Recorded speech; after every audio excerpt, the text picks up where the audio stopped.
So it's time to get out your little cameras that make phone calls again and do some questions here. And then we're going to pose the questions to our panelists. And if you have a question directed to a particular panelist, then go ahead and put their name up there somewhere so we can see what that is. And I don't know if we anticipated how we were going to do this without a wireless mic, but we're going to do the best we can with what we got. So let's see what kind of questions are coming in here.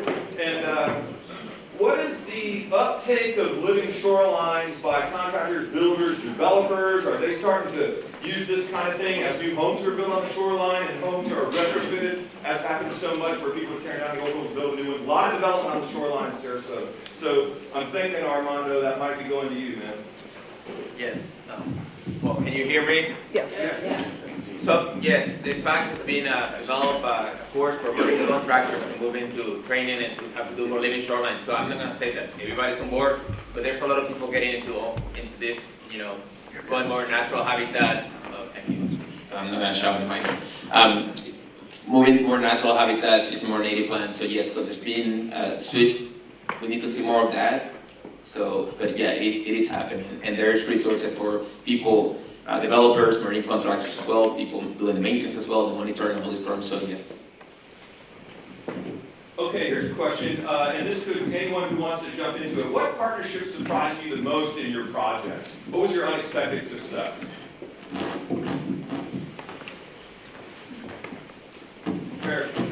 County staff. You know, typically when you work with government staff, it's all top down. Here's the program. You know, you got to fill out the forms and so forth. They came to us and say, "What do you need? How can we help?" I think we really kind of changed the culture. It was in stormwater area. Stormwater in Sarasota County has $17 million a year to spend, and they have changed their culture. They want to help. They're out there, folks. We did 1.5 miles of restoration, 150,000 native plants, and now there are only 789 miles left, many of which are in your neighborhood. So why do you think we go to communities where the river walks are all hardened shoreline, just like seawall to seawall? What's up with that? We know it wasn't like that at the very beginning. Why is it like that now?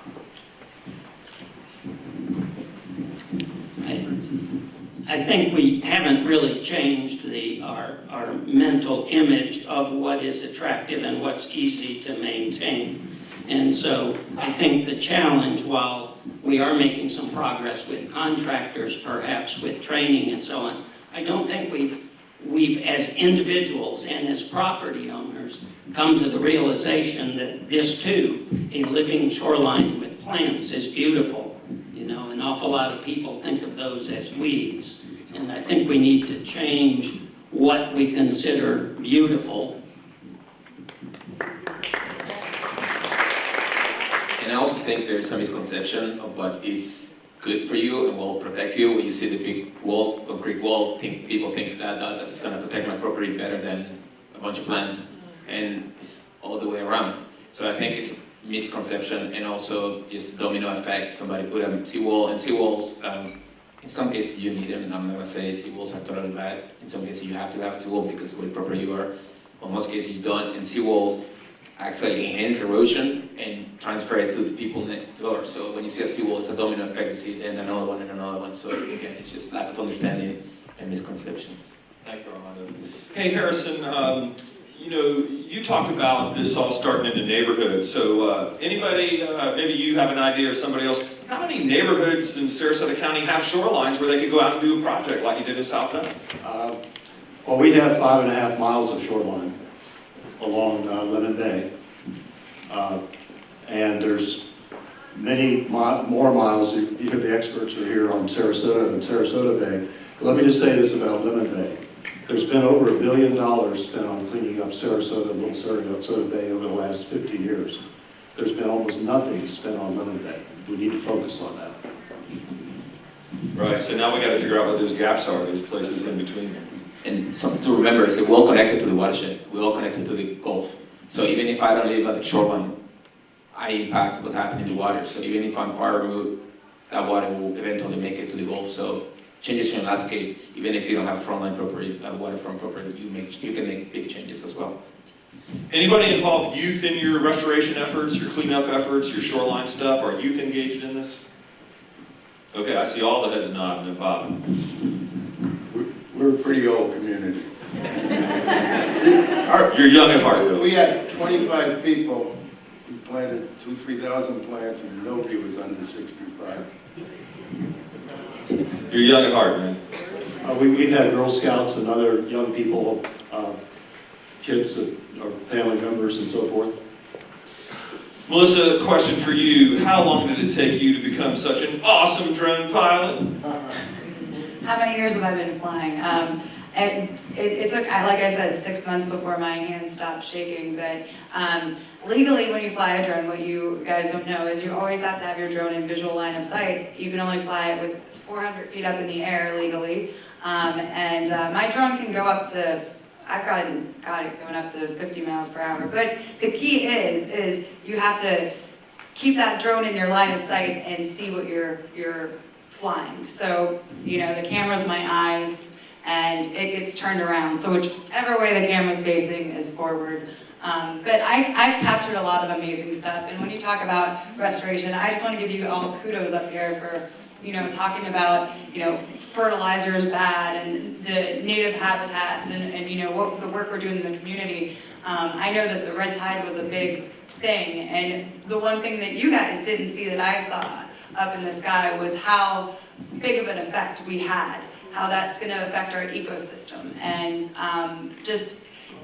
I got to go out there and see the little fish that died, that you guys didn't see, that didn't wash up, that went down to the bottom. It was devastating, you know, and every little bit, any little thing that you guys can do matters. And, you know, there's blackout periods for fertilizer, so just get educated, you know, and read up on water quality and just simple practices, and I think that that's the best advice I could give. Here's let me take it away. Hey Armando, since you got the mic, do you think a vertical oyster garden is filled? Do you see that as filled? Can you repeat the question?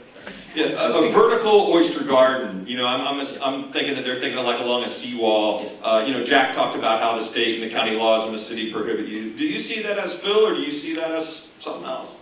No, I think that's a good idea. I mean, oysters, we losing a lot of oyster beds and critical organism for us in terms of water quality. One oyster can pump to like 50 gallons per day.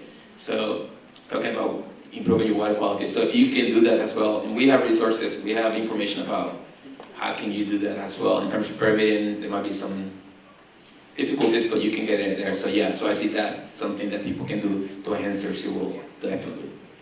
Yeah, and this other question kind of relates to that. And why are the city and the county averse to adding things to preserve shorelines like natural shell and stuff when actually the entire bayfront Sarasota was, you know, backfill from dredging out of the bay? Hey, I'll take that first. You know, I think that governments have become averse because of all that dredge and fill to approving any type of fill for fear that it will be misused and developers might say that I'm building a restoration project when indeed they're actually trying to fill more land or to remove mangroves and so forth. So I think that's part of the challenge is that we have a legitimate concern about what constitutes proper use of things like fill. All right, we're going to do one more question. Since, you know, the astronauts up at the International Space Station clean up after their pets, how come we can't get dog owners around here to clean up after their pets? I just spent 20 minutes cleaning up after pets last night in the Grove. And I want to invite you all to the after party at the Grove at 5 o'clock when the Florida Water Stewards are coming by. And come out and visit us. We're at Seminole and Quincy in South Venice. And you'll get to see what we've done with the native plants. And we have over 80 native plants planted there as well. All right, let's have a big hand for all